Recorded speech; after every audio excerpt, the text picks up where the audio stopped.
You probably woke up today and realized that you needed to be the best. It's not that you wanted to be the best. There's a significant difference. Maybe this creeping thought in your head that the world is telling you that you're not good enough. But because of that, you believe that you can be perfect. But what is perfectionism? What's being perfect? I'm sure a textbook definition would probably tell you it's something like striving for flawlessness along with extreme criticism. And I'm sure there's some truth to that. If I think back, I remember early in my life when I was playing a lot of card games, I traveled across basically the entire United States for competition. But it wasn't always about winning. I remember back then, it started off as like simply enjoying a game with a group of friends. Eventually, playing with a group of friends becomes a competition. And it starts off harmless at first, like all things. Start thinking about who's the best player amongst you guys, who has the best deck making ability, whatever, who has the coolest cards.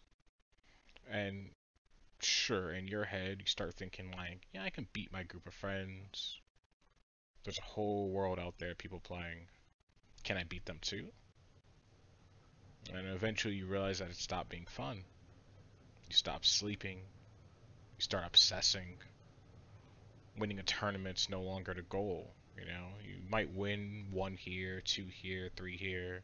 Consistently you start winning, but it stops mattering.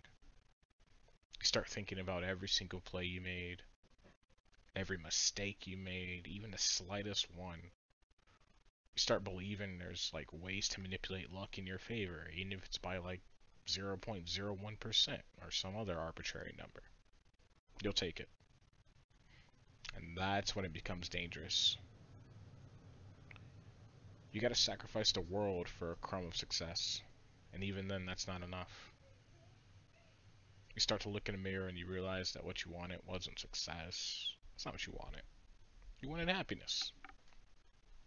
You want to feel like you mattered in the grand scheme of the world. But in the search for happiness, you sacrifice the things that made life fun. Let fear drive you instead of your love and your passion. So let's talk about several things you can do to stop yourself from being a perfectionist. 1. There's always someone better, no matter where you go. You may be the best on one day, maybe the best on day 2, maybe 1,000 days. But eventually time catches all of us. Someone comes along and they're faster, they're younger, they're stronger, and they're more willing to snatch the crown from you. To truly be the best, you need to get things done efficiently. The end goal is not what matters. It's the little things you do along the way that makes it worth it. And number 3, let go of your fear of failure. Failure is okay. It's part of life, and accepting that is better than just running away and procrastinating. And I'm not saying that wanting to be the best is wrong. It takes a lot to wake up earlier than everyone else and push yourself to your limits, beyond your limits even. What I'm saying is, understand that you're given a gift of free will. And with that, you can crumble beneath the weight of validation, or you can breathe some new life into an unforgiving madness.